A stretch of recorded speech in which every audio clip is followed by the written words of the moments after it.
Buongiorno, in diretta con Focus TG. Partiamo dalla cronaca giudiziaria perché oggi è attesa la decisione del Tribunale di Venezia sulla richiesta di patteggiamento dell'ex assessore alla mobilità e ai trasporti del Comune di Venezia, Renato Boraso. Subito la linea a Filippo Fois e a Sandro Ponchio per la parte tecnica. A te Filippo. Buongiorno direttore, buongiorno ai telespettatori di Rete Veneta. Alle mie spalle c'è il Tribunale di Venezia dove si sta svolgendo l'udienza della quale il Tribunale dovrà esprimersi sulla richiesta di patteggiamento che è stata presentata dall'avvocato di Renato Boraso, Umberto Pauro, per 12 fatti di corruzione contestati all'ex assessore alla mobilità, peraltro ammessi dallo stesso Boraso durante i 5 interrogatori che ha sostenuto negli ultimi mesi. La richiesta di patteggiamento è di 3 anni, 10 mesi e il pagamento di 400.000 euro. Il Tribunale è chiamato ad esprimersi sulla congruità di questa offerta e soprattutto anche già di vedere se questi pagamenti di 400.000 euro, che naturalmente saranno dilazionati, siano già stati iniziati ad effettuarsi. Non sappiamo in questo momento, la seduta tra l'altro è stata sospesa, quali saranno le decisioni. Potrebbe anche essere che la richiesta di patteggiamento, così come è stata formulata, venga respinta. In quel caso si andrà a processo il 27 marzo.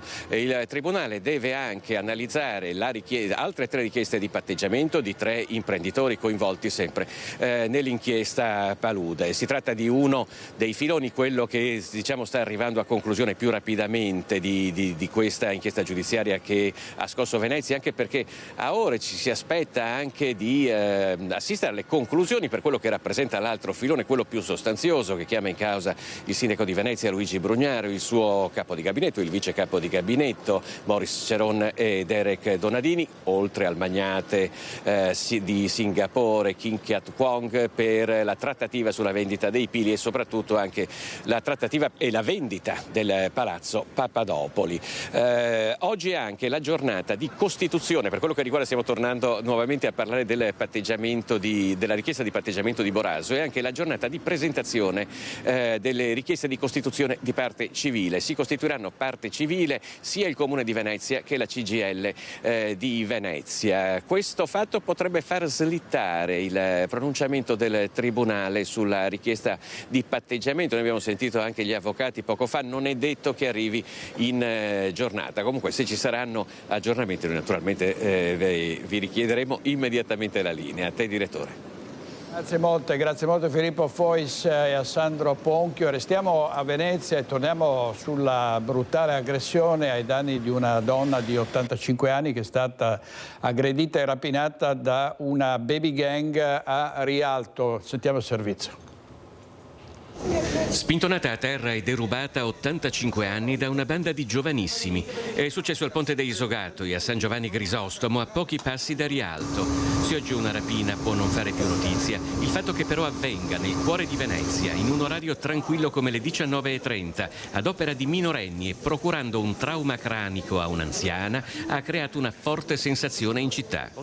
La borsetta è stata recuperata, i ragazzini individuati e denunciati dalla polizia, ma le circostanze della vicenda sono tali da imporre una riflessione più ampia su ciò che avviene a Venezia. Lo consideriamo assolutamente un fatto isolato, non abbiamo segnali e sentori di questo tipo di presenza, anzi la città mi sembra assolutamente tranquilla sotto questo punto di vista. Abbiamo bisogno di approfondire, tenendo presente che il primo soggetto che deve essere preso in considerazione sono le famiglie. Come quasi tutta Venezia, anche San Giovanni Grisostomo è caratterizzato ormai da un flusso ininterrotto di turisti e gli esercizi commerciali sono prevalentemente bar, ristoranti e negozi di souvenir. Qui in realtà, più che per le baby gang, l'allarme è per i borseggiatori, i cosiddetti pickpocket. Apre di borsa, prendi borsa, telefono, cellulare, questo. Hai visto anche bande di ragazzini, di ragazzi molto giovani? Tutti e due c'è. Il termine baby gang viene usato ed anche abusato. Io ho visto operare baby gang in altre realtà molto più pericolose. La polizia è intervenuta immediatamente, tant'è vero che sono stati subito fermati questi ragazzi. Ci sa dire qualcosa? Sono italiani, stranieri, sono veneziani? No, queste sono attività che richiedono un approfondimento, che sono sotto la direzione dell'autorità giudiziaria e quindi saranno sviluppate in seguito. Per Recalli, dove evidentemente di certi fenomeni si comincia ad averne abbastanza, c'è chi non disdegnerebbe misure più spicce. Se trovo qualcuno adesso che fa una roba del genere, Cosa fa? lo prendo qua per il copin detto in veneziano, così no. Sputa l'osso, dico. Perché non puoi neanche mettere le mani addosso perché ti denunciano. Sai com'è la storia, no? Allora, tanta cronaca oggi, vediamo due titoli del Gazzettino. Sassi contro l'auto in corsa, miracolati papà e le sue bambine. A lanciare è stato un ragazzino, l'ho inseguito, mai scappato. Andremo poi in diretta da Christian Arboit, è successo tra Paese e Treviso. E poi un'altra storia di cui si sta parlando molto, Federica Squarise, stuprata e uccisa a 23 anni in Spagna. Il Gordo, l'assassino, è già fuori dal carcere, oggi è sposato e lavora, nel 2026 sarà un uomo libero. Andremo poi anche in diretta da Conegliano perché una chiamata minacciosa ai medici, agli infermieri, è arrivata da un centro commerciale e l'ambulanza è arrivata scortata dalla polizia locale. E sempre riguardo alle aggressioni ai danni di medici e infermieri, vediamo cosa è successo a Porto Gruaro, dove sono continuate le violenze ai danni delle aziende sanitarie. Sentiamo. Ennesimo caso di violenza ai danni di un operatore sanitario. La vittima, una guardia medica che aveva iniziato il turno di continuità assistenziale a Portogruaro. Aggredito prima a parole e poi a spintoni. L'aggressore aveva chiesto al medico una prescrizione per farmaci legati al consumo di sostanze stupefacenti, ma quando il dottore ha spiegato che non poteva esaudire la richiesta, la situazione è rapidamente degenerata. L'uomo, irritato dal rifiuto, è passato alle mani e ha spinto violentemente il medico a terra, causandogli un trauma alla spalla. Il dottore ha lanciato l'allarme. I carabinieri sono intervenuti prontamente, riuscendo a bloccare l'aggressore per poi portarlo in caserma. Il direttore generale dell'ASL 4, Mauro Filippi, è arrivato sul posto per verificare le condizioni della vittima e offrire il suo sostegno. Nell'ASL 4 le aggressioni sono in continuo aumento, 108 nel 2024, di cui 15 con danni fisici rispetto alle 133 del 2023 con 20 danni fisici. I luoghi più a rischio, soprattutto il pronto soccorso, le aree di degenza, i servizi psichiatrici e ambulatoriali. Il presidente del Veneto, Luca Zaia, ha espresso preoccupazione per il fenomeno, chiedendo fermezza e certezza della pena per gli aggressori e sottolineando l'importanza di applicare le normative recentemente approvate dal Parlamento. Il senatore Andrea Martella, il segretario regionale del Partito Democratico del Veneto, ha sottolineato che la solidarietà da sola non basta, servono risorse finanziarie adeguate per l'efficacia delle norme, oltre alla necessità di rafforzare la sicurezza nelle strutture sanitarie. Dario Rossi della CISL Venezia ha espresso solidarietà al medico, affermando che è inaccettabile sentirsi insicuri sul posto di lavoro, servono pene certe per gli aggressori. Servizio di Nicola Marcato, adesso andiamo da Tiziana Bolognani in diretta telefonica perché nel Bellunese le Fiamme Gialle hanno scoperto 130 furbetti delle seconde case con l'IMU. A te Tiziana, cos'è successo? Di cosa si tratta? Sì, direttore, buongiorno. Hai proprio usato il termine corretto, i furbetti, e potremmo dire che ci risiamo perché a meno di un anno, era aprile dell'anno scorso, dall'operazione dei finanzieri della tenenza di Auronzo che intercettarono 43 turisti che avevano fittiziamente trasferito la loro residenza in montagna per beneficiare naturalmente di agevolazioni fiscali. I militari del nucleo di polizia economica e finanziaria della medesima località hanno concluso proprio in questi giorni un'altra attività che si chiama Nemo Est, che ha scoperto un'evasione di IMU pari a 850.000 euro, 130 i falsi residenti individuati, ma stavolta assieme ai privati cittadini ci sono anche 20 titolari di imprenditori, di aziende del settore turistico alberghiero e anche dell'occhialeria.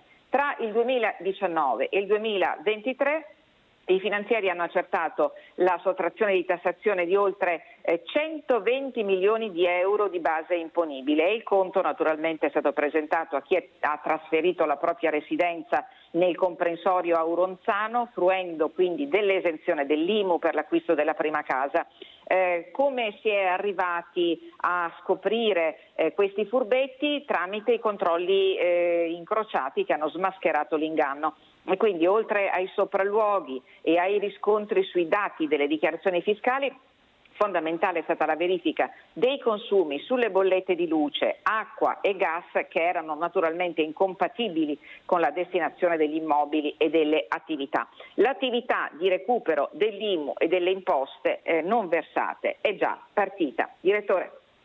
Grazie molto a Tiziana Bolognani, responsabile della nostra redazione di Belluno. Un fatto gravissimo adesso di cronaca: un ragazzino ha lanciato un sasso che ha colpito il parabrezza di un'auto in corsa. Poteva esserci una tragedia perché c'erano sull'auto un uomo e le sue 2 figlie. Andiamo subito in diretta da Cristian Arboit. A te, Cristian.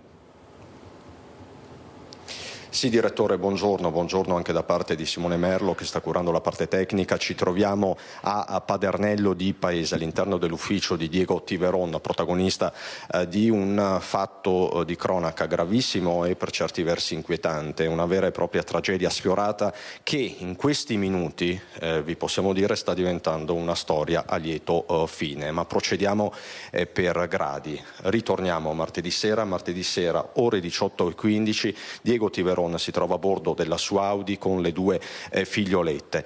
Cosa succede, Diego?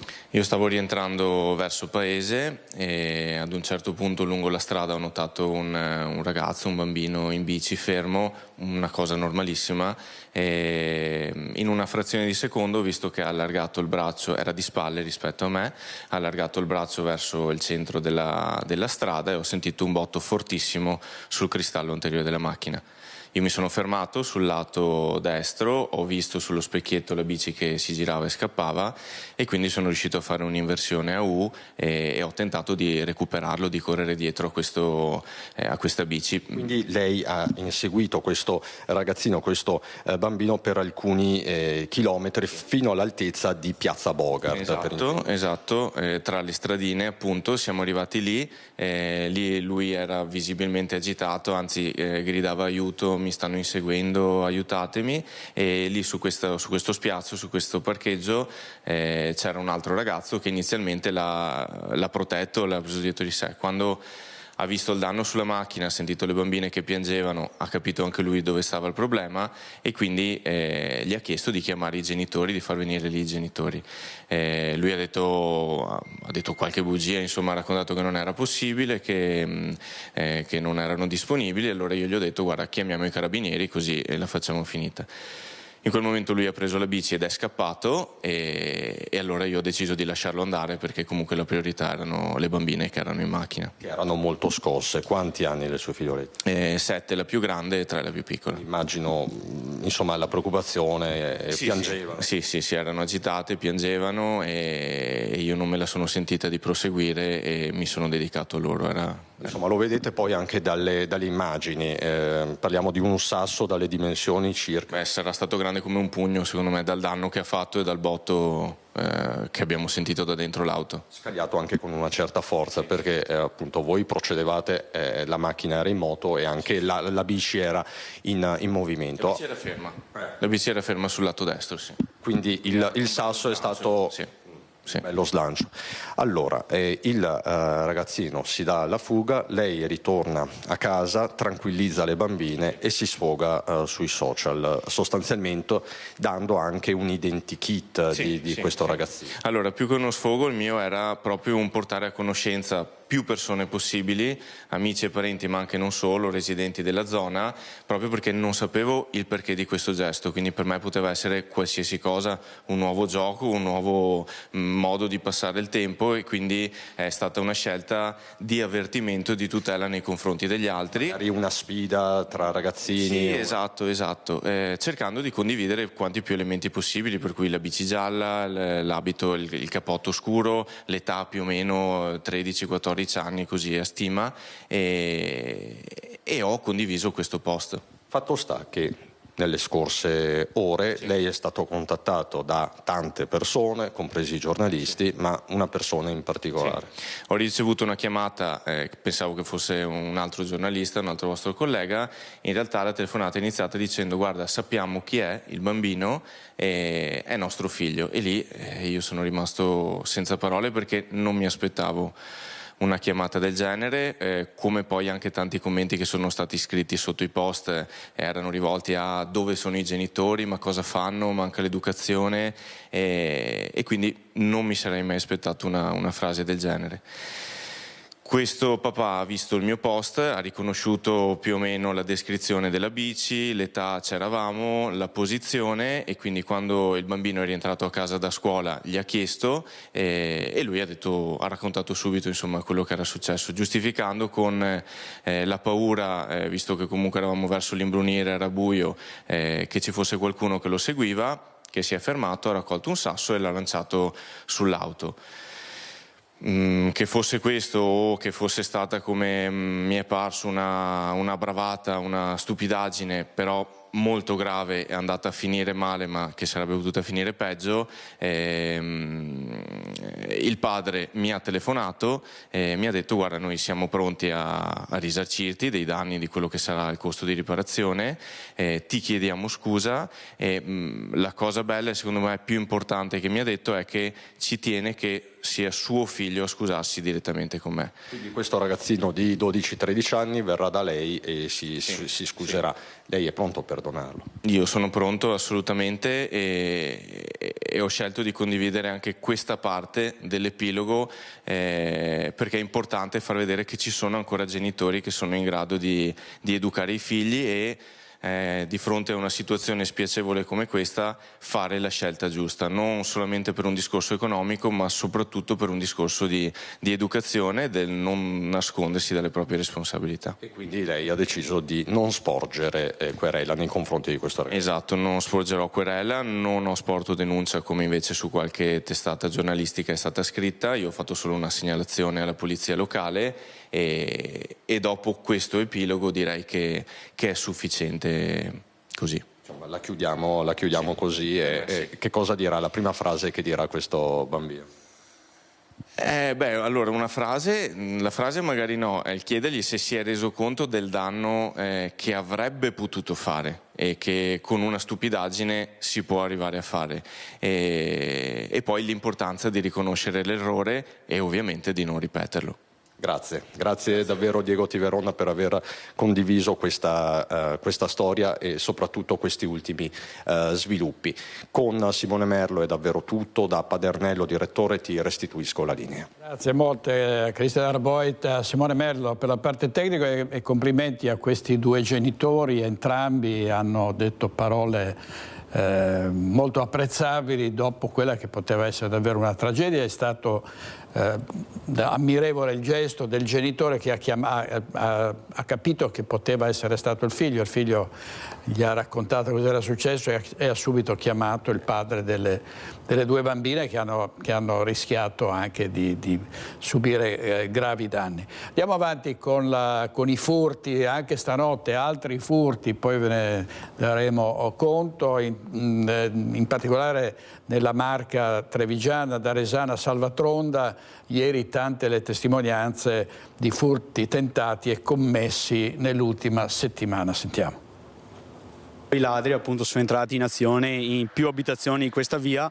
Incredibilmente una casa aveva chiamato i carabinieri e dopo che i carabinieri se ne sono andati, loro sono ritornati e hanno colpito altre case, tra cui la mia, perché a noi sono arrivati circa verso l'1. È stato un raid in 2 tempi quello che ha segnato la notte di San Marco, frazione di Resana, una serie di furti tentati e commessi soprattutto nella zona di Via Piave. La famiglia Gallo stava dormendo quando i delinquenti hanno tentato il colpo. Hanno cercato di forare la chiave, il portoncino d'ingresso, e hanno danneggiato la grondaia per cercare di entrare.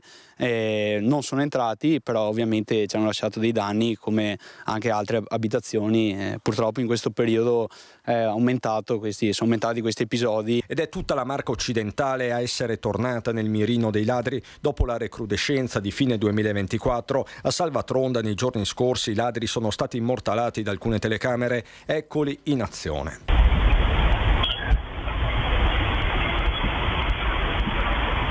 Anche qui, come a Resana, i proprietari erano in casa e avevano appena finito di festeggiare il compleanno del giovane Federico. Probabilmente ci stavano osservando, anche perché qui è un piazzale ristretto e c'erano praticamente 6-7 macchine. Il cancello che è stato segnato da una matita che ha segnato proprio tutto il cancello. I ladri, dopo aver scavalcato il cancello, hanno messo fuori uso la telecamera, poi si sono introdotti nella dépendance per andarsene di fatto a mani vuote. Le immagini sono quelle catturate dalla telecamera di un vicino di casa, Michele. Cerchiamo di aiutarci tra di noi perché comunque non c'è altro da fare, purtroppo. Le ronde potrebbero essere una buona cosa, però sì, sono cose che si possono anche fare. Io sono più dalla parte di agire, fare qualcosa. A Resana il comune era già corso ai ripari mettendo in campo la protezione civile, dispositivi, sottolinea il sindaco, autorizzati che potrebbero essere rimessi in pista.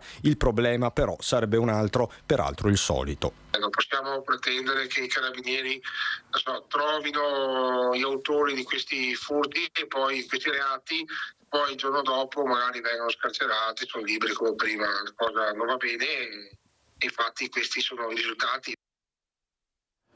Avremo più avanti i particolari di un'aggressione ai danni di un giovane automobilista all'autogrill tra Cessalto e Portogruaro. 2 uomini armati e mascherati l'hanno costretto a scendere dall'auto e sono ripartiti con l'auto di questo ragazzo. Poi sentiremo i particolari. Intanto, sempre per i furti, i ladri sono tornati a colpire anche in via Tezze a Silea, già al centro delle cronache in questi ultimi mesi.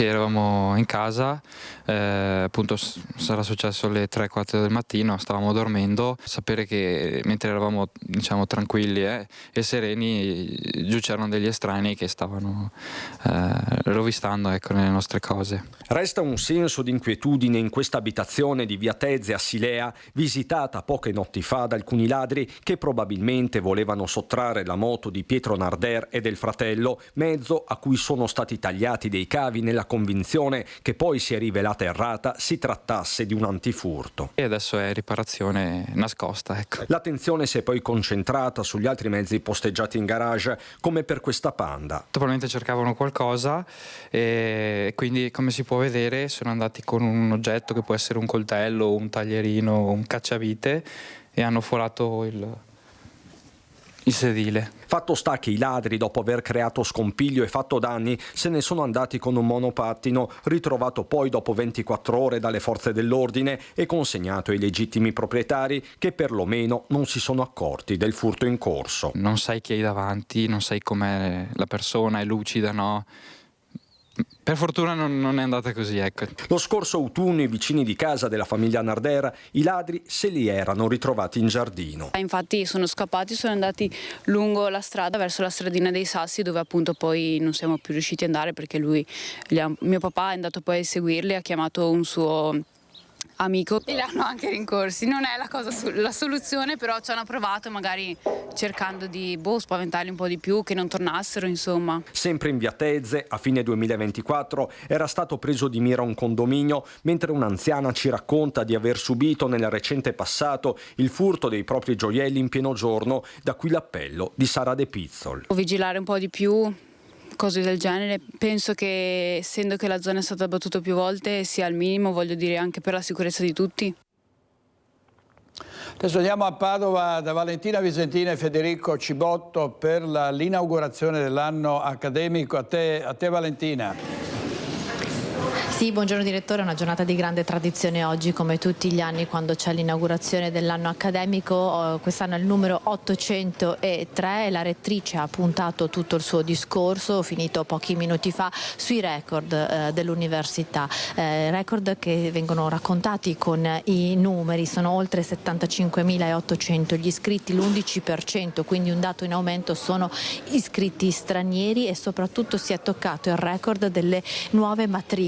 Sono oltre 23.500, numeri in crescita nonostante l'inverno demografico spaventi e faccia pensare all'università, nuove strategie per il futuro. Un'università molto radicata nella tradizione e nel passato, ma sempre visionaria, ha detto la rettrice, parlando appunto ai microfoni. Ospite d'onore quest'anno, sta parlando proprio in questi minuti, la scienziata e senatrice a vita Elena Cattaneo, che ha ribadito l'importanza della ricerca, degli investimenti sulla ricerca e della meritocrazia nella ricerca. Fuori all'esterno qualche protesta, la mobilitazione contro i tagli della ministra Bernini. Qui all'interno, dicevamo, la tradizione e la goliardia con la gallina, che fra poco verrà fatta omaggio alla rettrice. Vedete, i goliardi sono già pronti, è leggermente agitata quest'anno la gallina, ma ha già mangiato e bevuto ed è pronta per essere consegnata. Sì, adesso si sta tranquillizzando. Marina Gambettina, come l'abbiamo chiamata, perché il mio nome goliardico, diciamo da tribuno, è Galileus, e la compagna di Galileo era Marina Gamba, quindi in onore di Marina Gamba abbiamo chiamata Marina Gambettina. È pronto, quindi avete visto, la goliardia è pronta. Noi siamo tra le altre cose nella sala dei 40 e c'è qui la storica cattedra di Galileo. Vi lasciamo la linea, ma prima di lasciarvi la linea vi facciamo sentire le parole della rettrice Daniela Mappelle ai nostri microfoni e della senatrice a vita e scienziata Elena Cattaneo. Da Padova è tutto, Rino allo studio. I numeri sono notevolmente in crescita sia per quanto riguarda gli studenti sia per quanto riguarda il corpo docente e il personale tecnico amministrativo. Per quanto riguarda gli studenti stiamo terminando le immatricolazioni, quest'anno raggiungeremo il record degli immatricolati, siamo intorno ai 23.800 destinati ancora a crescere di qualche unità, e in totale adesso abbiamo più di 75.000 studenti, sono circa 75.400 studenti iscritti nella nostra università, per cui numeri veramente importanti, ma un'università che cresce poi cresce in tutto, e quindi è cresciuta molto anche nel numero del personale dedicato alla ricerca. Siamo intorno ai 2.800 tra docenti e ricercatori, questo dovuto al fatto sicuramente anche a moltissime entrate che sono arrivate dal PNRR, per cui molti sono RTDA, e poi conseguentemente è cresciuto il personale tecnico amministrativo. Io lo ricordo sempre, nel nostro piano strategico per avere un'università agile e che risponde continuamente a quelle che sono le sfide, cerchiamo di mantenere un rapporto 1 a 1, quindi un pari numero tra personale docente e personale tecnico amministrativo. Il fatto che siamo un'università cosiddetta storica non ci ha mai impedito di essere molto visionari, ovvero guardare sempre al futuro. Siamo un'università fortemente improntata sulla ricerca e questo ne fa la nostra grandezza. Nel nostro paese è un paese un po' strano, no? Che sembra sempre in bilico tra competenze e superstizione, no? Tra realtà e finzione. Poi però scopri questi gioielli che sono le nostre università, i nostri centri di ricerca, dove cresce non solo il sapere umanistico e tecnico-scientifico, ma che sono anche una palestra formidabile di spirito critico e responsabilità. A questi giovani vorrei dare un messaggio positivo, nonostante il futuro possa sembrare complesso, e lo è, perché insomma tutte le società democratiche poi diventano complesse, ma il messaggio è che l'università è il luogo dove il sapere diventa strumento di resistenza e di rinascita. Grazie a Valentina Visentini e a Federico Cibotto per la parte tecnica e il collegamento da Padova. Oggi in regia ci sono Italo Morao e Andrea Basso. Adesso andiamo a Bassano del Grappa perché avrete saputo che era crollato il soffitto della scuola Pascoli e oggi è il primo giorno degli studenti in un'aula del tutto particolare, un'aula di giustizia del Tribunale di Bassano che non c'è, perché sono 13 anni che i bassanesi aspettano questo palazzo della giustizia funzionante. Sentiamo subito i nostri colleghi. Monica Smiderle.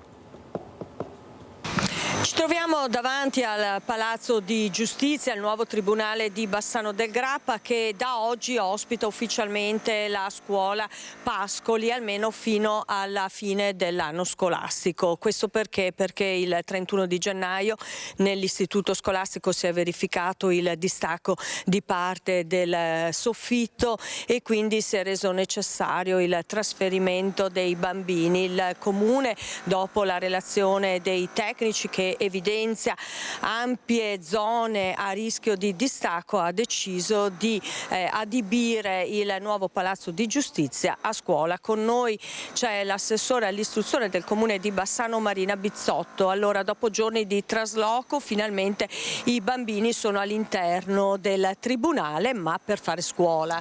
Certo, stamattina erano tutti felici di conoscere la nuova scuola e li abbiamo accolti. Chiaro che gli spazi sono ancora un po' tutti da sistemare, ci sono dei piccoli accorgimenti, però comunque oggi hanno ufficialmente cominciato. Come è stato organizzato all'interno Palazzo di Giustizia e adibito a scuola?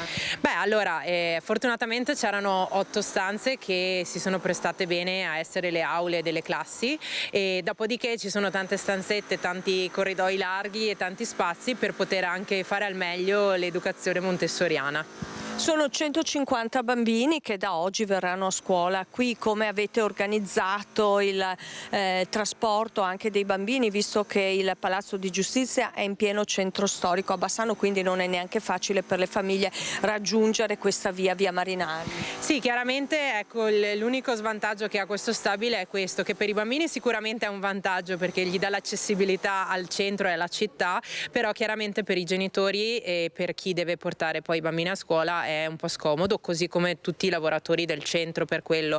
Diciamo che come comune abbiamo messo a disposizione un pedibus con anche l'aiuto dei vigili, che ringrazio, e che ogni mattina e dopo, quando i bambini finiranno al pomeriggio, la mattina o al pomeriggio, riaccompagnerà in piazzale Cadorna questi bambini a piedi. Il crollo di parte del soffitto che si è verificato 15 giorni fa all'interno dell'istituto scolastico Pascoli in realtà ha acceso i riflettori su un problema che è quello dell'edilizia scolastica a Bassano del Grappa. Il 21 di febbraio si aprirà ufficialmente un tavolo di confronto proprio per analizzare questo tema. Sì, si aprirà un tavolo di confronto dove comunque saranno seduti tutti i protagonisti che sono la dirigenza scolastica, i rappresentanti comunque dei genitori a livello di istituto scolastico, i quartieri, la parte amministrativa e un coordinatore che appunto avrà il compito di analizzare la situazione delle scuole, così come sono a livello di edifici, e anche di vedere l'andamento demografico e quello che insomma nei prossimi anni si prospetta per poter fare più o meno le classi. Chiaramente la cosa successa alla Pascoli dà ancora più forza a questo necessario lavoro. Siamo in ritardo purtroppo di una decina d'anni sul fare questa riorganizzazione, però ecco, adesso diventa sempre più necessaria. In situazione di emergenza intanto i bambini della Pascoli sono qui a scuola in tribunale.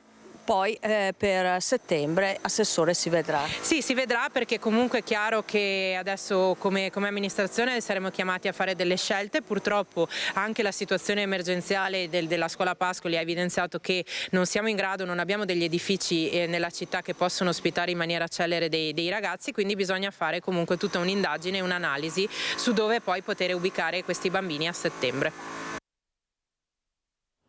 Allora, grazie a Monica Smiderle e ad Alessandro Costacurta o a Renzo Rigon da Bassano del Grappa. Adesso vediamo la vicenda delle multe che sono state comminate ai senza tetto di Padova. Si pensava nell'ambito della questione delle zone rosse, dopodiché si è scoperto che è dipeso dal regolamento comunale. Qui c'è stata una polemica, in particolare tra prefetto e vescovo, che poi si sono incontrati, si sono sentiti. Sentiamo.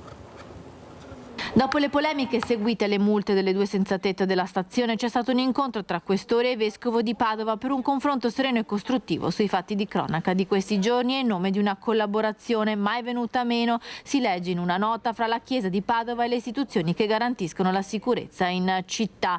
Alcune realtà religiose di Padova, infatti, dopo le multe avevano sottolineato l'importanza di collaborazione per il bene della città e dei cittadini più vulnerabili. Non si è mai cercato lo scontro, ha ribadito in una nota la diocesi, ma l'obiettivo è quello di trovare strumenti sempre più efficaci e collaborazione per mettere al centro la persona. Il vescovo Claudio nell'incontro ha rivolto parole di stima per il lavoro difficile e complesso a cui la Polizia di Stato di Padova e tutte le forze dell'ordine sono quotidianamente chiamate e contemporaneamente ha invitato tutti a riportare i toni sul piano del dialogo costruttivo e della ricerca comune di soluzioni civili e pienamente umane, perché di questo si tratta e non di scontro. La questione delle multe alle persone senza fissa dimora effettuate nei giorni scorsi in stazione si basa su un articolo del regolamento comunale di Padova e non è nell'ambito delle zone rosse. Questo fatto va accolto come un'opportunità di migliorare e non per alzare barriere, conclude la nota congiunta.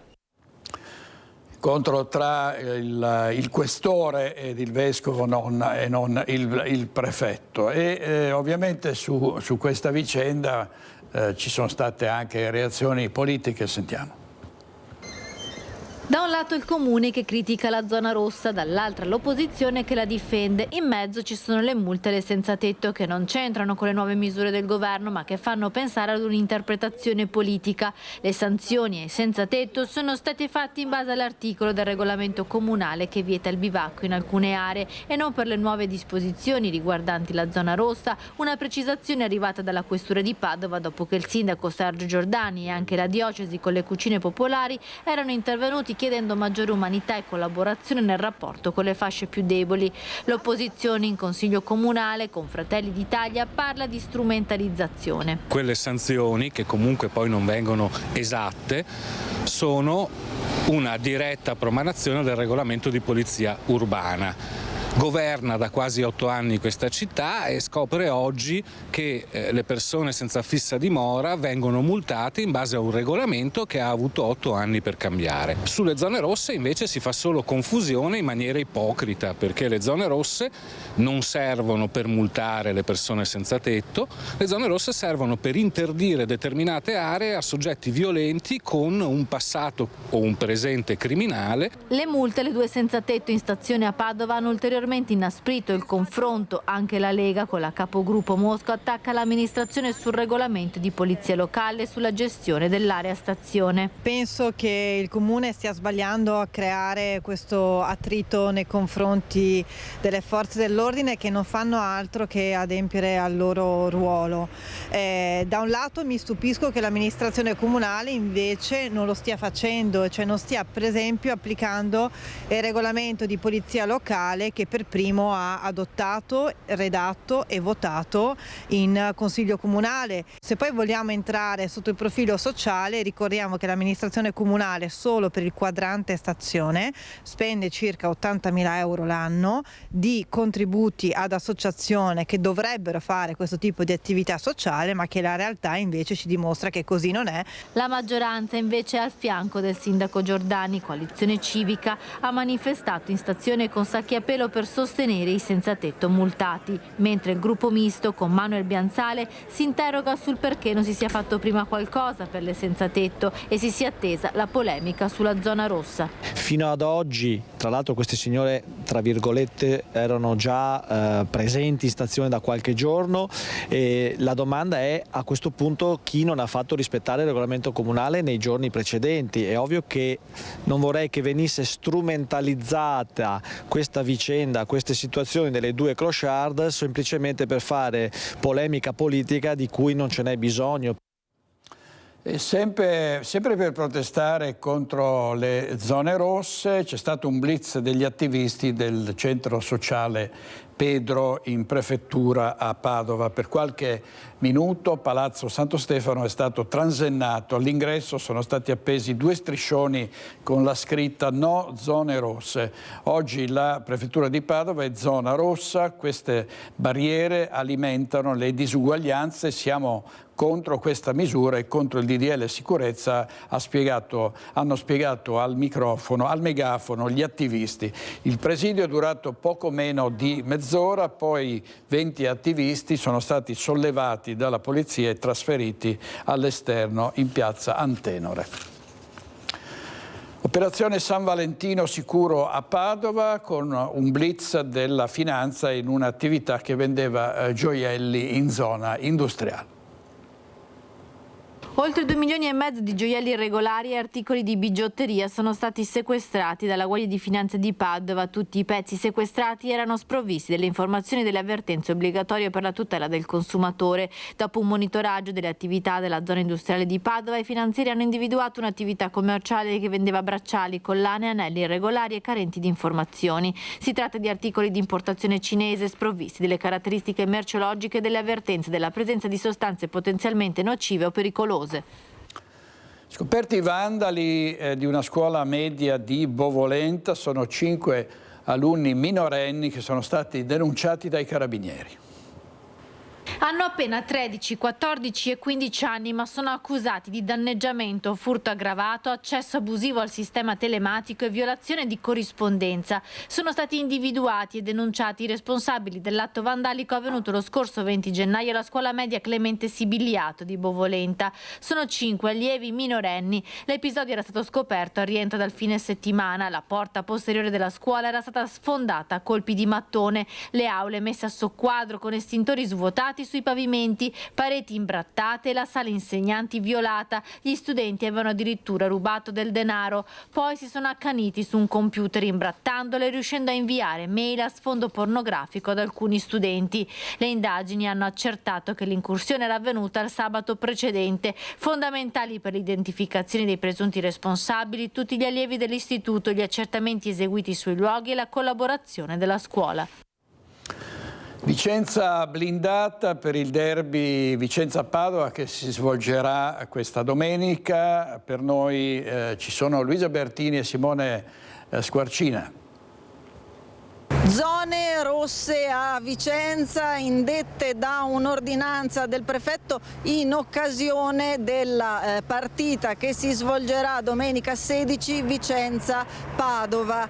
Noi ci troviamo qui in stazione, tra stazione Campomarzo, che sarà una delle zone indicate, così come l'area limitrofa allo stadio Menti e alcune vie del centro cittadino. Zone che saranno bandite ad aspati o pregiudicati e che permetteranno così alle forze dell'ordine gli interventi e un controllo mirati, il tutto per rendere sicura la domenica in vista di il match che sarà all'insegna anche delle storiche rivalità tra le tifoserie. Su questo abbiamo sentito il commento dell'assessore comunale allo sport Leone Zilio, che ascoltiamo insieme. La prefettura di fatto ha richiesto delle zone rosse, ma sono quelle diciamo più in prossimità dello stadio, la zona dei caselli autostradali e ovviamente quello della stazione, perché è da lì che arriva il tifo e quindi è lì che ci saranno i maggiori controlli. È una sfida di vertice del campionato e ovviamente molto attenzionato al tema dell'ordine pubblico e della sicurezza. Nella giornata di ieri è stata montata una rete di separazione tra la parte del tifo degli ospiti e i distinti per limitare o evitare il più possibile il lancio di oggetti, e nella mattinata è stato asfaltato un'area di parcheggio che andava sgretolandosi e dove tifoserie malintenzionate potevano trovare dei sassi da lanciare. Quindi prefettura e questura hanno veramente lavorato in ottima sinergia con il comune di Vicenza per far sì che l'evento avvenga nel clima più disteso e sereno possibile. Certamente è una partita di campionato, è una partita di vertice. Da tifoso del Vicenza Calcio ci aspettiamo un ottimo risultato e che si possa vivere tutto in ambiente di serenità. Tifosi violenti negli stadi e poi ci sono i cosiddetti maranza, bande di ragazzi con cappellino e tuta che provocano spesso delle risse. Sentiamo il commento del vescovo di Treviso, Monsignor Michele Tomasi. Sono i momenti del sogno, del progetto di vita, non possiamo spegnerli. Abbiamo chiuso l'orizzonte dei giovani sul presente, fatto di facile successo, di denaro e di miti falsi. Dobbiamo dire semplicemente che devono poter attingere al loro umano e in questo dobbiamo aiutarli. È ai bulli e ai maranza che il vescovo di Treviso, Monsignor Michele Tomasi, fa riferimento. In loro vede giovani senza una visione, schiacciati dal presente, vittime di se stessi e dei modelli sostenuti dalla società.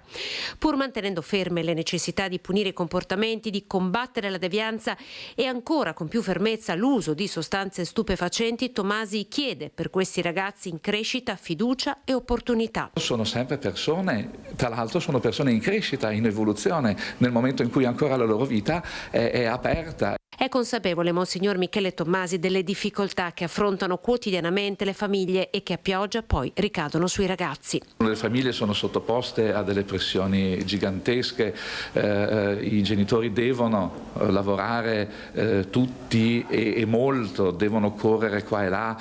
Tra l'altro le famiglie adesso si trovano nella condizione di dover crescere i figli e di dover accudire anche i genitori anziani. È un elogio alla lentezza, quello del vescovo di Treviso, che parla di fare cose meno complicate a livello sociale ma più umane e più lente e rievoca la funzione degli oratori per gli adolescenti. Che però non è un luogo di indottrinamento, non è un luogo di conversione, è un luogo di incontro dove dei cristiani mettono a disposizione l'energia che viene dalla loro fede per fare in modo che le persone, soprattutto i più giovani, si incontrino. È stato così per molti di noi la crescita nella vita e penso che sia un luogo fondamentale nel tempo d'oggi. Signor Michele Tomasi al microfono di Anna De Roberto. Adesso vediamo il Mattino di Padova, le principali notizie. Aggiudicata Villa Rodella, la dimora confiscata a Galan va a Fondazione Essenziale. L'offerta della Fondazione di Rovigo per la proprietà sui Colleugani è stata giudicata migliore sia per la durata, 45 anni, che per il canone annuo corrisposto, 500 euro. Vogliamo riaprirla al territorio e ridarle nuova vita. E poi purtroppo un lutto, infermiera e mamma di 49 anni muore per un tumore, si era sposata da qualche giorno. Un dramma a Santa Giustina in Colle, nel Padovano. Fabiana Barduca era malata dal 2011, nel 2020 la recidiva. Prima di entrare all'hospice il matrimonio in casa, il marito la ricorda come una persona straordinaria. I processi, il femminicidio di Vanessa Ballan, una nuova udienza in tribunale a Treviso, il killer Bujar Fandai chiede che il percorso della giustizia riparativa possa essere fatto. I familiari della vittima dicono no, il dolore è troppo grande. Era presente in aula il killer di Vanessa Ballan, la 26enne incinta di 2 mesi, uccisa a coltellate il 19 dicembre del 2023 nella sua abitazione a Spineda di Resepio X. Bujar Fandai ha assistito anche alla prima udienza dibattimentale. I legali dell'uomo, gli avvocati Chiara Mazzucato e Daria Bissoli, hanno dichiarato la disponibilità del quarantenne a seguire un percorso di giustizia riparativa che, se fosse accettata, porterebbe ad uno sconto della pena. Il no categorico dei familiari della vittima: nessun incontro con lui troppo forte, il nostro dolore. Non sono pronti ad affrontare e parlare con l'assassino di Vanessa, hanno detto gli avvocati Simone Guglielmin ed Eva Baggio. La Corte d'Assise su questo si è riservata la decisione. Non solo, i legali dell'artigiano kosovaro hanno anche reiterato la richiesta di rito abbreviato, che però sarebbe ammissibile solo nel caso decadesse l'aggravante della premeditazione. Richieste queste che eviterebbero a Fandai Bujar l'ergastolo. Accuse e difesa si sono accordate per un processo lampo. Tutti gli atti di indagine sono stati acquisiti nel fascicolo del procedimento e quindi non saranno sentiti testimoni né sarà effettuato l'esame dell'imputato, che forse rilascerà delle dichiarazioni spontanee. L'udienza è stata rinviata al 24 giugno prossimo, giornata in cui ci sarà la discussione. Un omicidio efferrato. Vanessa non ha avuto nessuna possibilità di difendersi dalla furia omicida del 40enne che è entrato nell'abitazione della giovane donna con la quale aveva avuto una breve relazione, scassinando la porta finestra del salotto, con sé un borsone, dentro un martello e 2 coltelli. Fandai ha colpito la 26enne almeno 8 volte al torace e al fianco. Quello che non sapeva era che la donna portava in grembo il secondo figlio del compagno, Nicola. I parenti della vittima, costituiti come parte civile, compreso il figlio di 5 anni, hanno chiesto un risarcimento pari ad oltre 2 milioni di euro.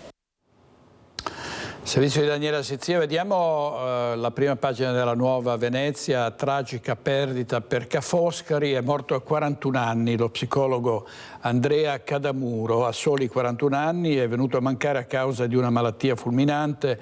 Originario di Burano e residente a Spinea, era coordinatore dell'area master dell'Università Ca' Foscari di Venezia. L'inchiesta su Casa Zero, in tribunale l'udienza di opposizione all'archiviazione del fascicolo, presenti anche gli ex clienti del consorzio provenienti da tutta Italia. Un netto no all'archiviazione dell'inchiesta per truffa ai danni dei privati che sarebbe stata perpetrata da Casa Zero, richiesta avanzata dal pubblico ministero Massimo De Bortoli, secondo il quale mancherebbe l'elemento fondamentale per configurare la truffa, ovvero la disposizione patrimoniale da parte del committente. Diversa l'opinione dell'avvocato Fabrizio Negrini, legale dei 22 delle 40 persone che si oppongono all'archiviazione. La valutazione del pubblico ministero è smentita dalle indagini della procura, dice con forza. Riteniamo di essere in presenza di un'ipotesi quasi scolastica di truffa, non solo di truffa in danno dello Stato, ma anche di truffa evidentemente in danno dei singoli committenti che hanno affidato al consorzio il progetto di riqualificazione. Non solo, ma sulla testa dei cittadini anche la mannaia del fisco. L'Agenzia delle Entrate richiede ovviamente quale condizione preliminare il fatto che i cittadini abbiano denunciato la truffa subita, ma si riserva eventuali iniziative all'esito dei procedimenti penali che sono scaturiti dalle denunce.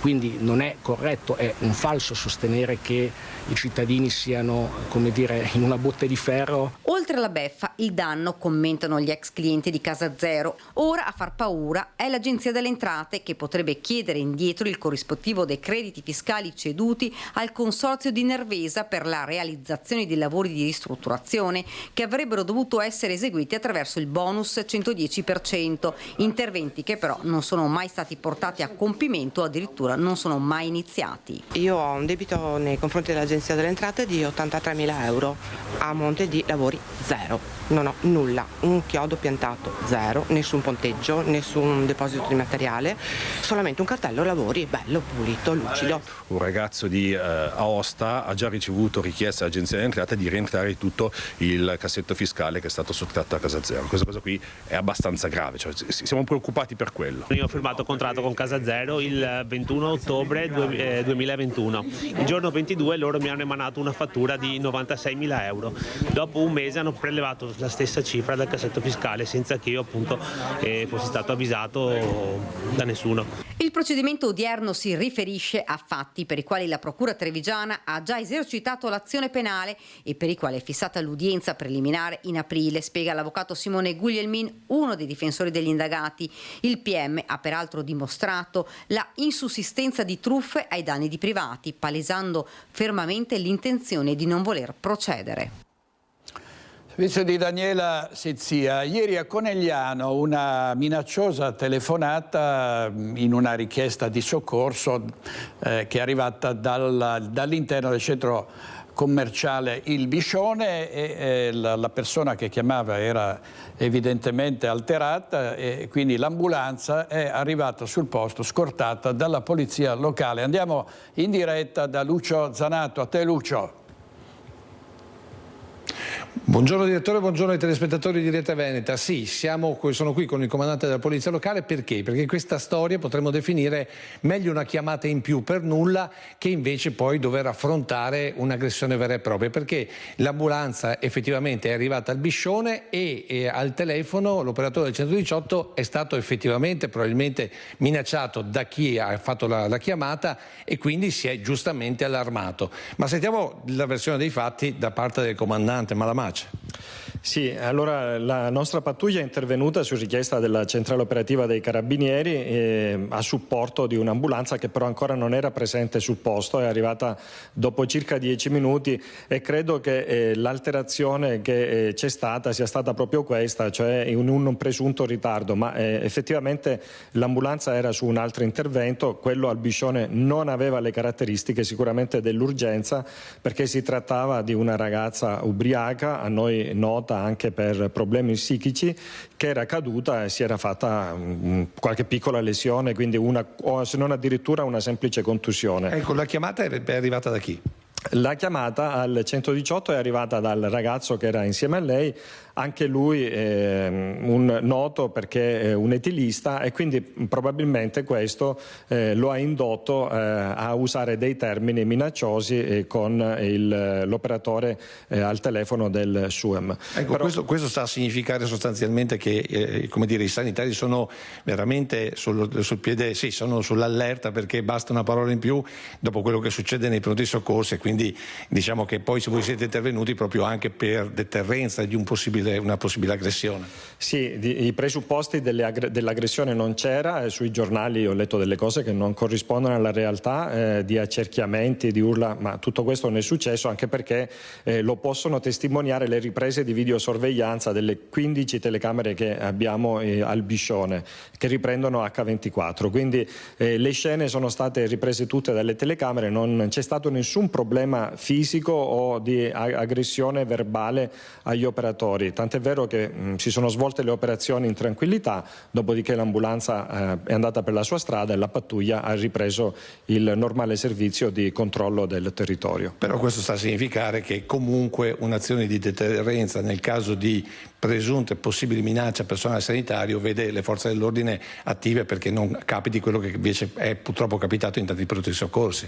Certo, lo stress sicuramente dei sanitari è alto proprio in virtù di questo, quindi delle aggressioni che subiscono al pronto soccorso, e quindi noi ci siamo, garantiamo la nostra disponibilità a intervenire, e come si diceva prima meglio un intervento come questo forse per nulla piuttosto che magari non riuscire a intervenire quando effettivamente c'è la necessità di farlo.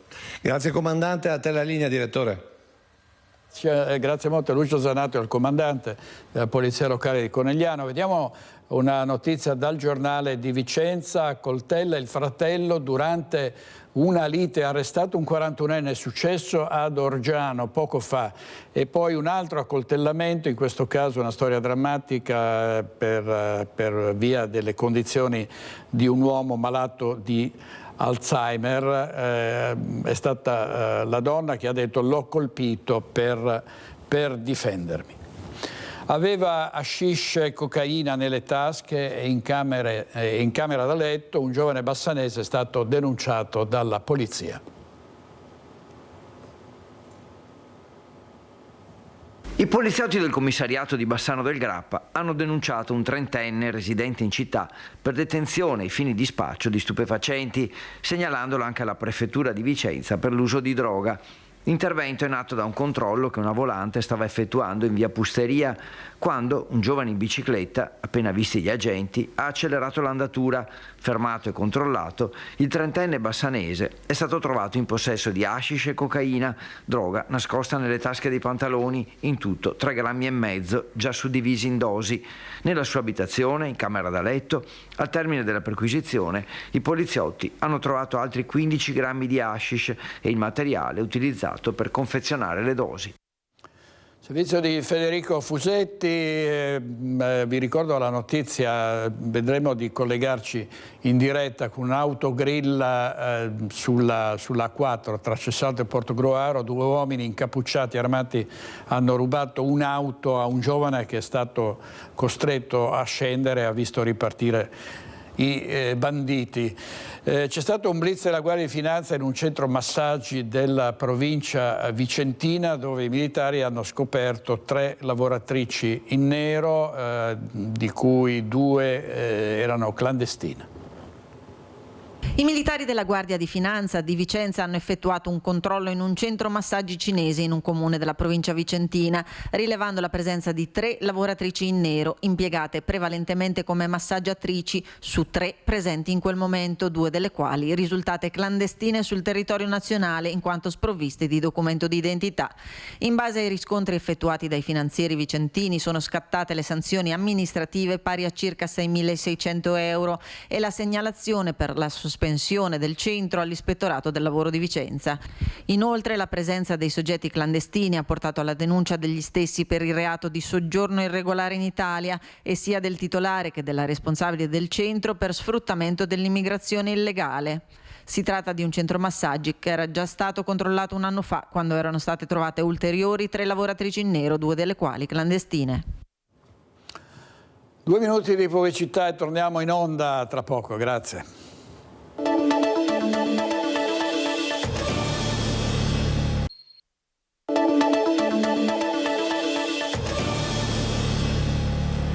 La Regione del Veneto respinge la richiesta di sospensione dei lavori della centrale idroelettrica in località San Gaetano e ovviamente tutto ciò fa crescere la preoccupazione. Farà morire il Brenta, tuonano i residenti.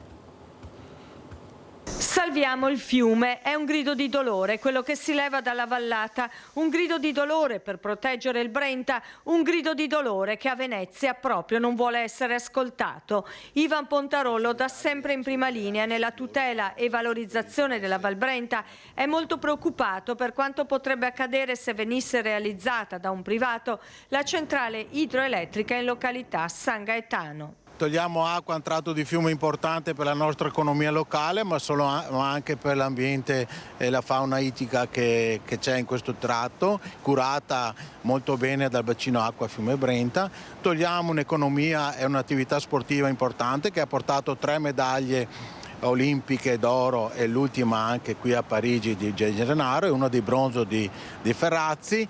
Togliamo anche la possibilità di imbarco ai 50.000 ragazzi all'anno che vengono qui a fare attività sportiva e didattica sull'ambiente fluviale.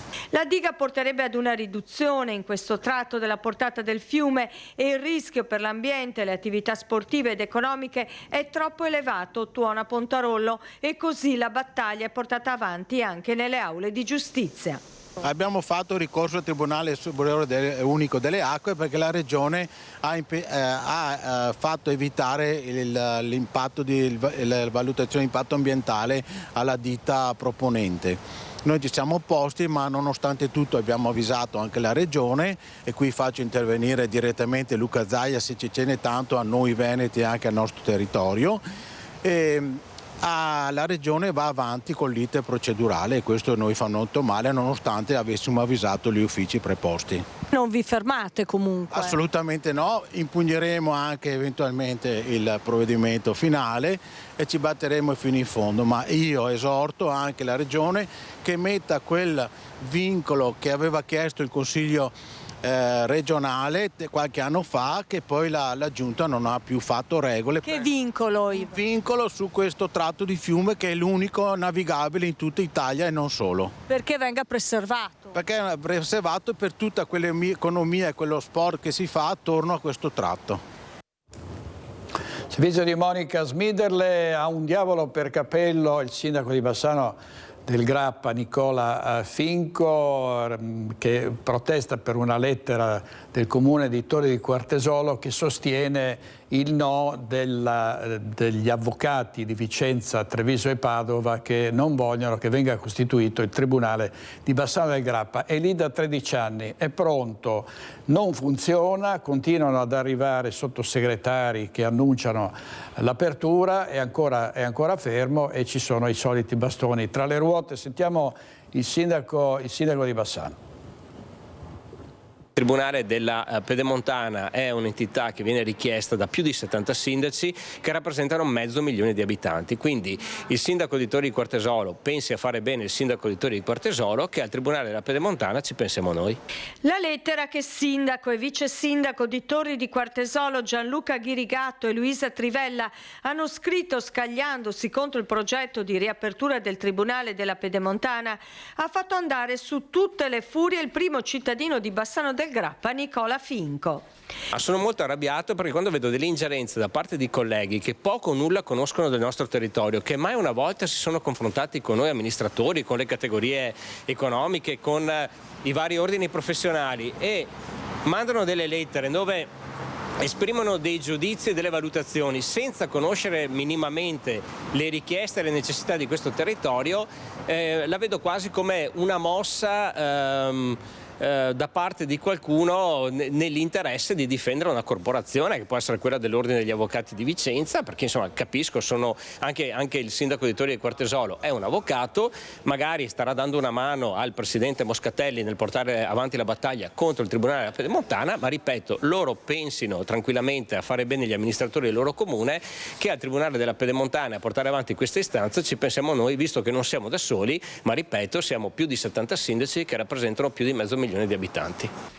Ingerenze inaccettabili, le definisce Finco, che smonta quanto sostenuto dagli amministratori di Torri di Quartesolo. La nostra battaglia non è una battaglia propagandistica è stata la riforma del 2012 che ha tagliato un servizio che funzionava al nostro territorio, peggiorando i tempi per i residenti, per le imprese del nostro territorio, ma mi sembra anche per tutta la provincia di Vicenza, vista, ripeto, che i tempi non sono assolutamente migliorati.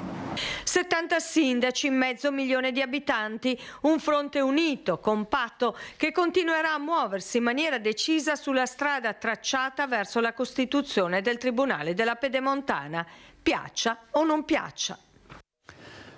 Servizio di Monica Smiderle, in regia Italo Morao e Tommaso Migotta. Sulla questione del Tribunale, peraltro trasformato in un'aula scolastica, perché lì sono andati da oggi gli studenti del Pascoli, come vi dicevamo, è intervenuto anche l'ex sindaco Riccardo Poletto. Fare di necessità virtù è una dote apprezzata, proprio come lo è stata da parte della stragrande maggioranza dei genitori la scelta dell'amministrazione di spostare provvisoriamente gli alunni della scuola Pascoli all'interno del Tribunale. Una scelta che il sindaco Nicola Finco, insieme con la sua maggioranza, ha preso dopo aver valutato anche altre soluzioni. Nel frattempo i bambini hanno vissuto l'esperienza, anche questa apprezzata, delle lezioni in giro per la città. Tutto bene dunque finora. Adesso però qualche problema si intravede all'orizzonte e chi lo annuncia, o meglio lo ha già annunciato, è stato il PD bassanese, che su intervento della segretaria Maria Di Pino ha sollevato dubbi sul fatto che forse l'apertura del Tribunale in realtà non è poi così vicina. E se a Roma prendono a pretesto il fatto che il Tribunale sia stato provvisoriamente riconvertito a scuola per metterci la classica pietra sopra al problema e archiviare il progetto della nuova cittadella di giustizia?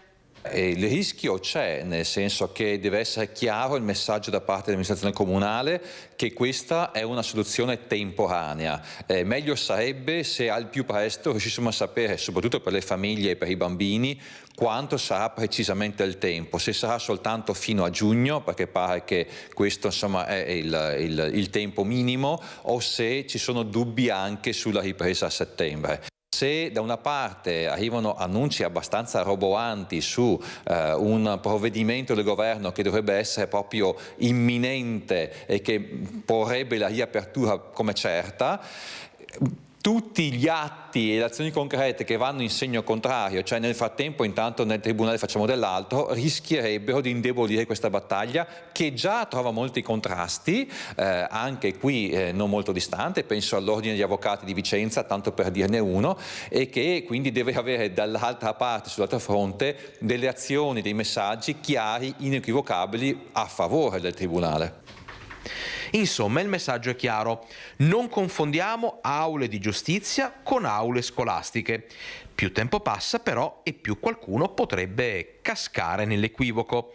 Per evitare facili tentazioni, forse è meglio iniziare già a lavorare sul futuro prossimo degli studenti della Pascoli. Questa potrebbe essere ad esempio la volta buona per pensare al restauro della scuola Mazzini.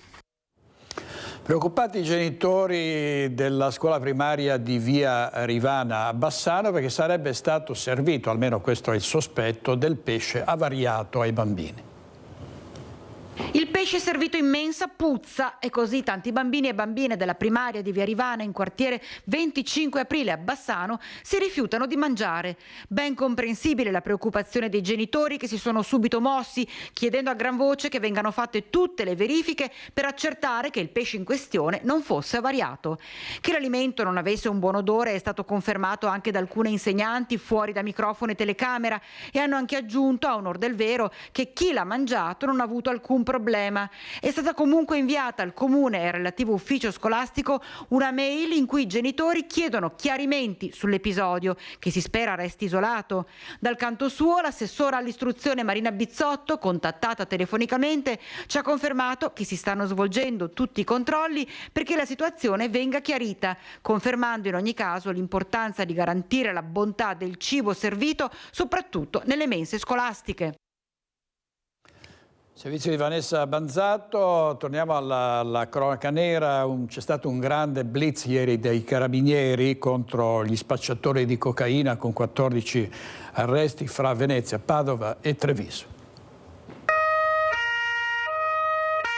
Un'operazione condotta alle prime luci dell'alba dai carabinieri di Venezia ha portato all'arresto di 14 persone coinvolte in un vasto traffico di cocaina tra le province di Venezia, Padova e Treviso. Gli arrestati, 6 italiani e 8 albanesi, sono imputati di detenzione ai fini di spaccio ed estorsione. 11 sono stati portati in carcere, 1 è stato posto agli arresti domiciliari e 2 hanno ricevuto l'obbligo di dimora. Allora, è stata sequestrato 1,5 kg di cocaina pura e il volume d'affari era di circa 150.000 euro al mese, considerato che ciascuno dei 5 spacciatori riusciva a vendere circa 300 grammi di cocaina al mese al costo di 100 euro al grammo. Le forze dell'ordine hanno condotto operazioni simultanee in Italia e all'estero. Alcuni degli indagati sono stati localizzati anche in territorio estero, motivo per il quale è stata chiesta la collaborazione alle autorità tedesche, spagnole e albanesi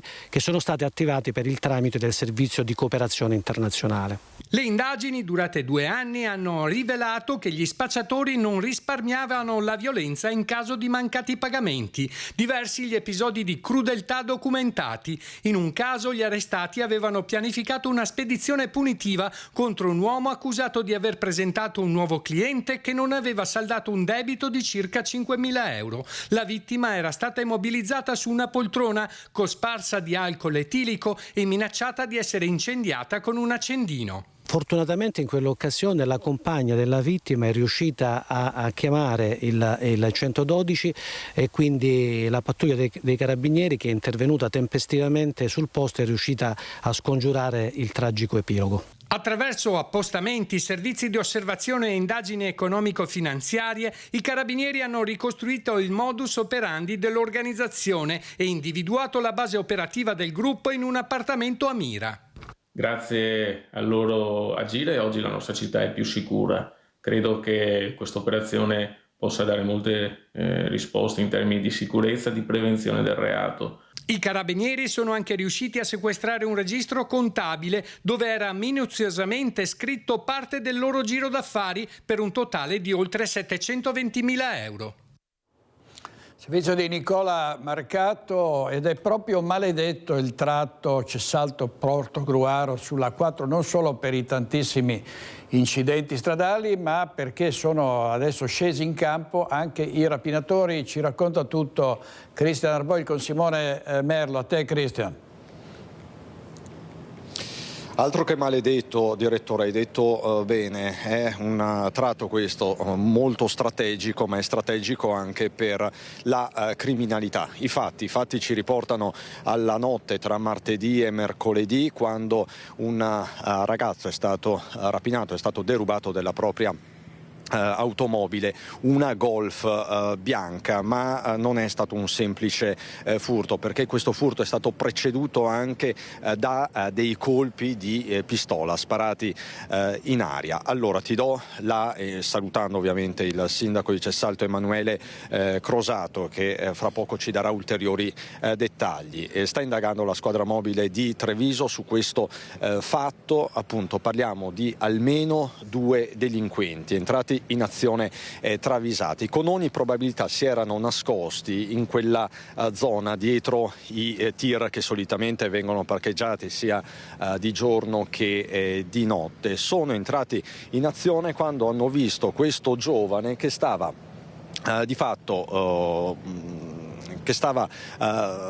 andando verso la sua auto dopo essere stato all'interno del ristop. Non appena salito in auto, questo giovane è stato raggiunto da questi 2 banditi a volto coperto che hanno esploso in aria dei colpi di pistola, scene da vero e proprio Far West nel cuore della notte. Quindi sono stati attimi concitatissimi, sindaco.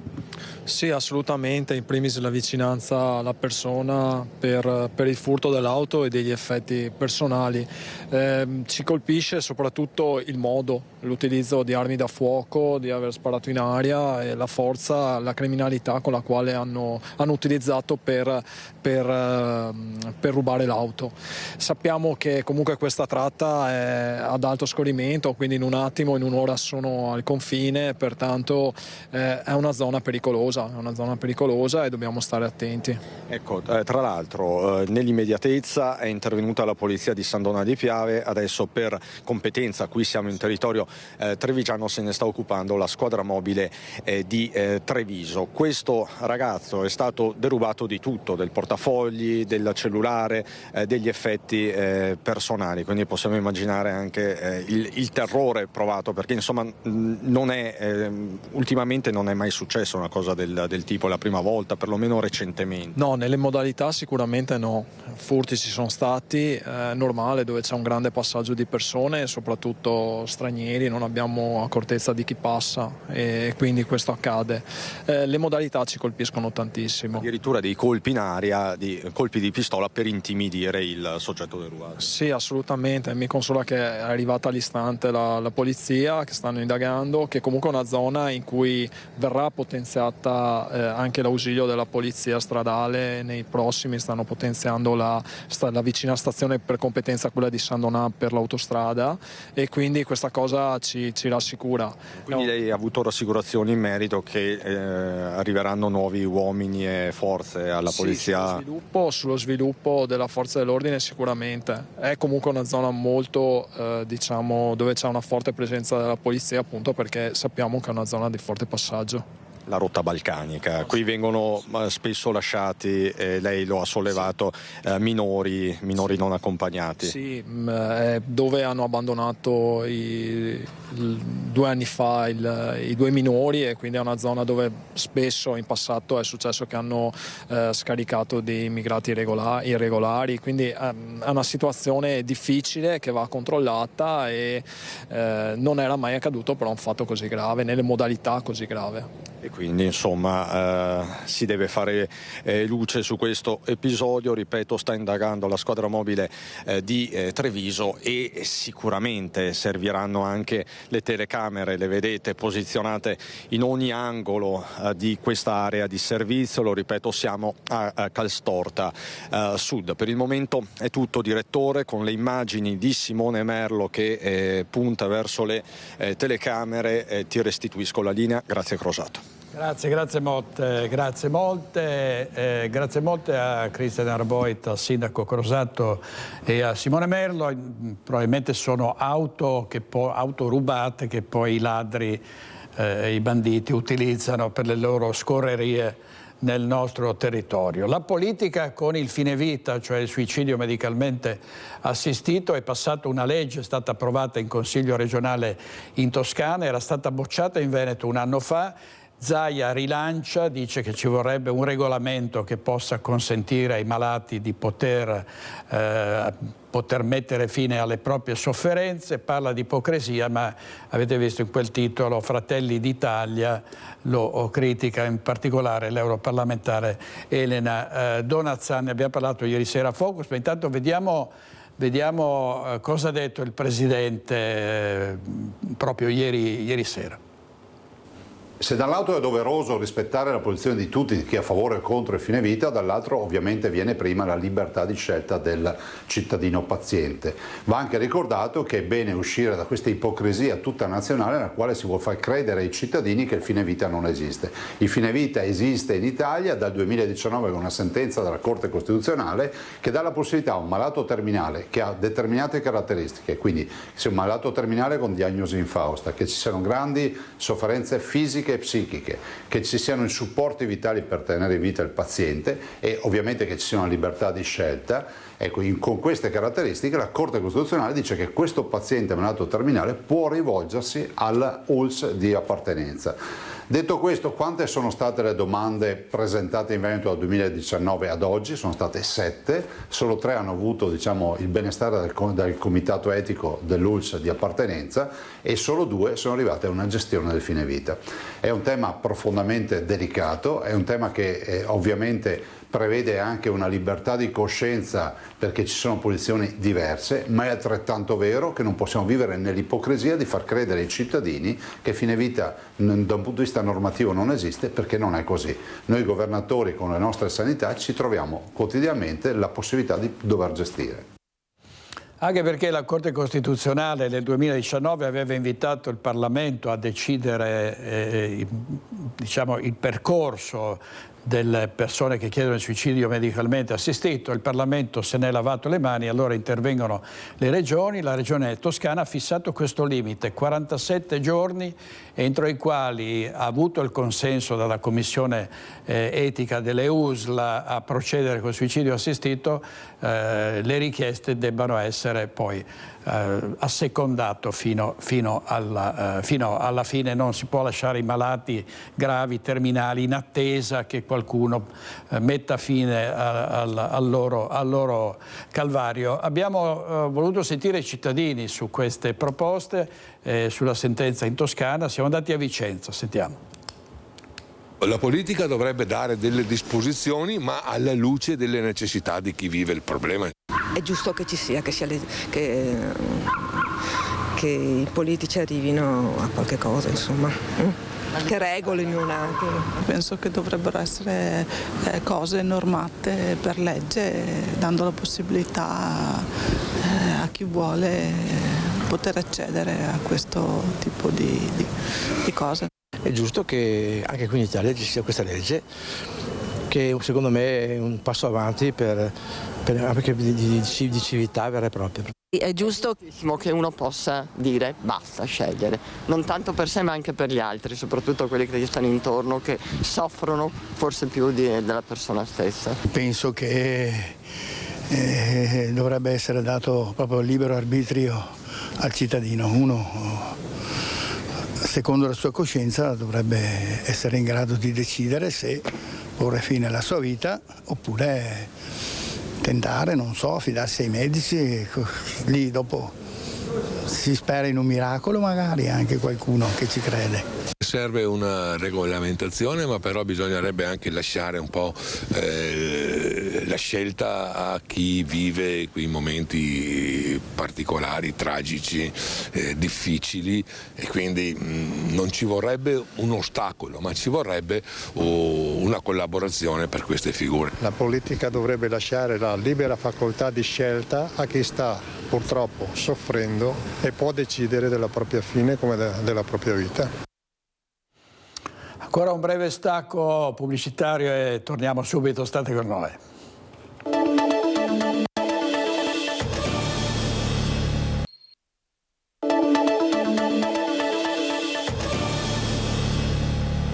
A Mirella Tuzzato e all'Associazione Veneti Schiacciati dalla Crisi, benemerenza nazionale da parte della Croce Rossa Italiana per l'impegno durante l'emergenza Covid.